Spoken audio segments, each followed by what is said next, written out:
संपूर्ण राज्यभरात मुसळधार पावसाचा फटका काही जिल्ह्यांनाच नव्हे तर संपूर्ण तालुक्याला बसला असून बुलढाणा जिल्ह्याच्या मेहकर तालुक्यातील खंडाळा देवी येथील शेतकऱ्यांच्या हळद व सोयाबीन पिकाचे मोठे नुकसान झाले आहे।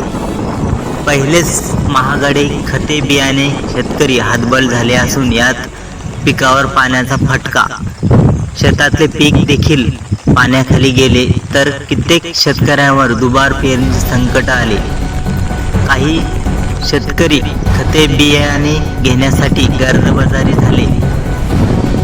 त्यातच सोयाबीन व हळद इतर पिकांचे मोठे नुकसान झाले। मेहकर तालुक्यात शेतकऱ्यांची शेती पिकाची पाहणी करून तातडीने पंचनामे करून झालेल्या पिकाचे नुकसान भरपाईची मागणी आता शेतकऱ्यांकडून होत आहे। नुकसानग्रस्त असलेल्या शेतकऱ्यांची सरकारने मदत करावी अशी अपेक्षा देखील शेतकऱ्यांकडून होत आहे। गजानन राऊत, मेहकर, बुलढाणा।